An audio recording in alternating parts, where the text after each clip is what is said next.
All right, hello and welcome to another episode of the Visual Marketing Channel. My name is Daryl Stringer, and today we're talking with photographer Bob Kulon from Nevada. Let's get into it.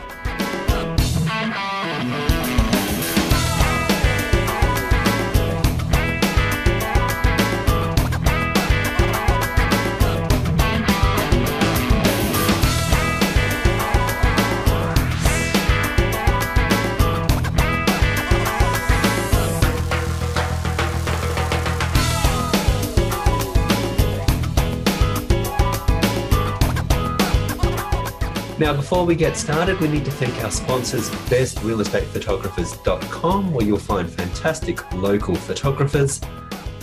All right, now, our guest today is Bob Kulon from Mesquite, Nevada. He's the owner and founder of Top Producer Pics, and he shoots marketing campaigns for the real estate industry. So, Bob, what drives your interest in the photography business? Well, I guess I sort of came to it through a discovery of a back door. I'm a construction engineer originally, amongst all kinds of other things. And what I found was that part of my job was always to go and document progress on construction.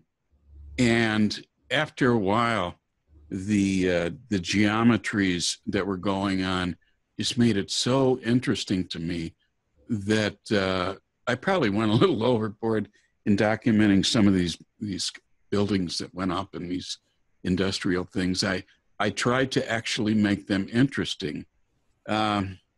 Alongside with that, as if I didn't have enough to do, I also owned a portrait and wedding studio in Cleveland, Ohio. And I found that I was getting from the Professional Photographers of America listing calls from companies that wanted to have their buildings documented. So I was kind of thrown into architectural photography, really knowing very little of what it took, but it whetted my taste. You know, all my life I've been on and off into the professional photography. I have a background in IT as well. So here I come, maybe about 18 years ago, at the forefront of digital photography, and it seemed to me that I had all the skill set I needed to return to professional photography in a digital mode. And alongside with that, I once again returned to photographing spaces. Right. Spaces became interesting to me. It's sort of a philosophical type thing.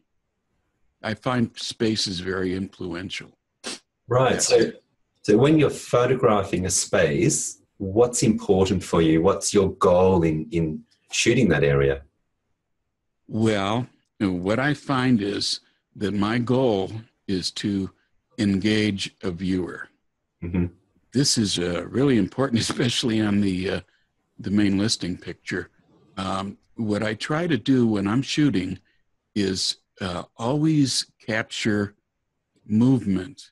Give the people from somewhere where they may be in a space, other places that they can go, a window, a door, a bureau, the entrance to the bathroom, the entrance to the home, all these different ways to go. It makes it more interesting. I find myself when I'm doing that, generally shooting at least two walls, but in a diagonal towards a corner of a room. Usually that's where doors are and that's where passageways are. Right. So then what about outside of real estate? What do you do outside of real estate photography and shooting? Well, I used to be, and I probably will return, an instructor for our local university on photography, Photoshop, Lightroom, and some advanced topics.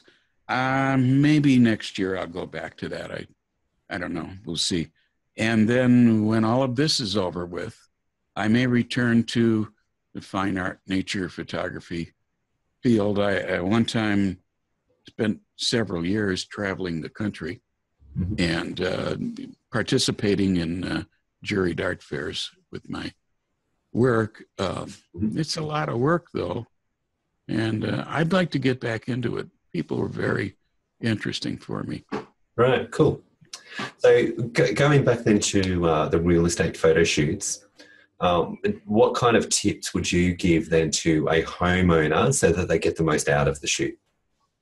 Well, I think the most important thing is to be prepared for the shoot. You can do this one of two ways.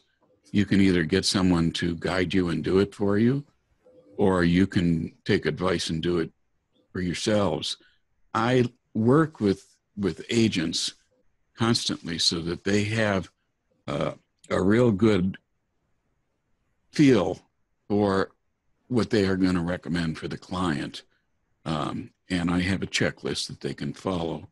But I also do recommend that they consider working with a home stager, because these people are not always, all that expensive. Around here, we have people that will do a budget appraisal and a few adjustments for just a couple $100. Of course, if you have a McMansion, you can go and spend $20,000 on it too. But this really, really changes everything for the photographer. And I think that's what they need to do to prepare. Right. You mentioned earlier about space and shooting on the diagonals and things like that. So what are your thoughts on perspective? Well, I'm always guided to have vertical lines, corners, doors, windows, straight up and down, except for if it's an exaggerated space. For instance, a curved stairway, that type of thing. I'm going to look down on it. I'm going to make it somewhat interesting, maybe a little artistic, but straight up and down view, you may as well not take it in that sort of thing. I also do, usually I slip in one or two design views of the lines of the house outside, and they're kind of interesting. They also, some of my agents have used them as the first picture. I wouldn't advise that, but they do go over very well. Right, nice. So then looking at the gear that you take with you, what do you have when you're on these photo shoots? And is there anything that you could leave behind? Could you use less of it on a shoot, or do you use everything you've got? Well, I'm going to tell you right now, I would love to use less of it. I used less of it once, and that didn't prove to be very good. So I have two cameras. They are both Fuji X-T1s. One serves as a backup. One holds a 12 millimeter lens. The other holds a 14 millimeter lens. And those are my two main shooting lenses. If I have to do a little detail shot, a little cameo of something, I will use the normal zoom that came with the camera. And if someone says, and around here, they will always say it, give me the neighborhood, give me the view, the environment. I want that golf course pictured. Well, then I'll bring out my my zoom telephoto and do that. I'm one of the people that doesn't really do available light to any great extent inside the house, because I want to control it so that we have even lighting and that type thing. To do that, I use 4 high-powered flashes or speed lights and light stands, and they are all remote radio controlled. And oftentimes people will see me walking around the scene holding a light, and all of a sudden all the flashes go off, and they wonder what that is. Well, I have a remote trigger. Right. And I know what I have to do, and I want to get, the work done in a timely manner. Other things that I take, obviously everything is shot with a tripod other than broad daylight outside in the sun. Of course. And I use a painter's pole. Okay. Painter's pulpit takes my cameras and it puts it 20 feet in the air. Nice. And this is pretty inaccurate because I don't use my Wi-Fi transmission on my to go to my phone so I can see the picture. I just aim the wide angle lens, knowing that I will have to adjust the verticals and crop the picture later. Just want to make sure that I have to do that. And I use my remote trigger for the camera. And I do views from 20 foot in the air. Really, what people think they want in some of these homes is views from in the air, from, from a helicopter or something. And what that does to tract homes, it shows that they're very close together. And I don't know how, that's very popular now. Maybe it's the way of the future. Of course, I'm always looking at getting the drones, and I'm sure by the end of 2017, I'll be doing that. But you don't get the picture I'm getting with the painter's pole, with the drones, unless you put the thing 20 foot in the air on top of you, exactly looking at the house. And then what do you need the drone for? Sure. That's my point. There are a lot of photographers out there. So if a real estate agent was looking for a new professional photographer to work with, what are a couple of things they need to be thinking about? When I talk to agents, what I'm going to do is try and get them to understand some of the precepts of how this real estate photography works. It's not a new concept, but it certainly isn't like it was before, where people would take a Polaroid picture and give it to the newspaper. So what I do is, since everybody does this now, every home that goes into the multiples is photographed. It can be photographed in a lot of different ways from a lot of different types of people. What I tell them that they want to do is make sure the photographer they pick is available at a moment's notice, locally nearby, so they can avoid mileage charges, and have someone they can call on the phone and can talk to them, come over, and just understand their needs more than someone driving 50, 100 miles could possibly do. And that's what I try to tell them about. And then there's the finished product. And on the surface, it sounds like the finished product is there to sell homes. Well, it's there to sell homes, but what happens when you sell homes? You sell them faster. You probably sell them for more money because of the immediate interest in the thing. And it helps your brand, which is something I'm going to be working with some of my customers with. And it helps your reputation, and there gets you more listings. So it's a lot more powerful than simply having a great listing for a home, which does work, by the way. It cuts down on the time on market, and it also preserves a lot of the sale price in a bad market. But the point is, it's all there to benefit a real estate agent. Yeah. So how many images then do you think a real estate agent should be using? Because you see some use a lot and some seem to use very few. I don't know. It's some will put iPhone pictures, and they're not very good at that. And there's a lot of them. And I'd like to caution someone on something like that. I've studied this. There's a psychological pattern of human beings. if they're looking at an image and it's not impressing them within 5 seconds, they turn to the next image. Where is the next image? In the next listing. So that listing doesn't even get 5 seconds worth of attention. Mm. I feel that it is my job to look out for the realtor, because if the realtor is not getting results from me, they won't continue to use me.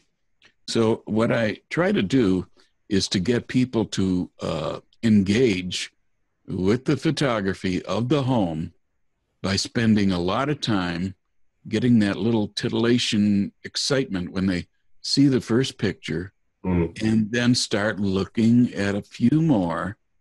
And if they can go past 30 seconds with that portfolio for that home, they're interested in that home. And if they can't at least do that, they're not going to call for a showing. So I try to get them to boost their interest by providing clean, interesting, airy photographs of the home that show how it could be used. Right. So then moving on then to the homeowner, they're normally the ones responsible for getting it all ready and for having everything look right. What do you think homeowners then should do, maybe before the shoot, before the photographer gets there, or maybe during the shoot while the photographer's on site? Well, I've never known a homeowner to do this on their own, but it could be almost anything, but it has to come from the realtor. The realtor needs to be a master of how to get people interested in the wares that they are selling. I try to understand what each of my individual customers wants. Some of them have different styles of photography they like. Some want to have certain features of the home captured. Some like to have certain angles and views and this type of thing. And, you know, every home has some features, and I will ask about the features and go in and do that. But to get this all going, the realtor has to talk to the seller. And there's things that the seller needs to do, like straighten out rooms and maybe get stuff out of rooms that would degrade from the picture.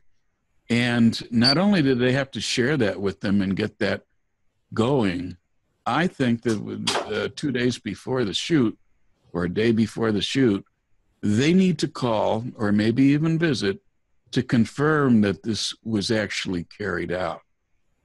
Because many, many times it hasn't been. And you're not going to get rid of the things that would detract from the picture. What could detract?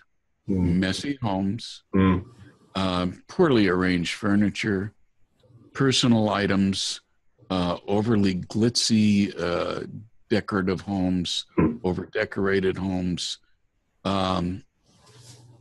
things in disarray. And it's the realtor that needs to get them to work with that. I don't work directly with the sellers, although when I go out on a shoot, I make them feel like I am. Right. It's, you know, I'm trying to do everything to help the realtor succeed, because it's been my belief since I started the business, if they don't succeed, I don't have any hope of succeeding. Sure. So that's kind of my take on it. All right. Thanks, Bob. That was terrific. Now, just quickly, if someone wants to get in touch with you, how can they find out more about you or speak to you? Well, the best way would be by phone, and the phone is area code 435-275-5975. For those of you in Mesquite, that may seem strange. That's a Utah phone number from when I lived in St. George. I didn't want to change it. Funny thing, as of the first of the year, we're extending operations into St. George. there's 2 more professional photographers that will be doing work with us. So the phone number makes sense. The website is www.topproducerpics.com. Okay. And we're also on Facebook under /topproducerpics. Excellent. So thank you very much, Bob. That was terrific. So please, thanks to Bob. Thank you also to our sponsors, bestrealestatephotographers.com. Please hit the subscribe button to catch more of these videos, and we will catch you on the next one. Bye for now.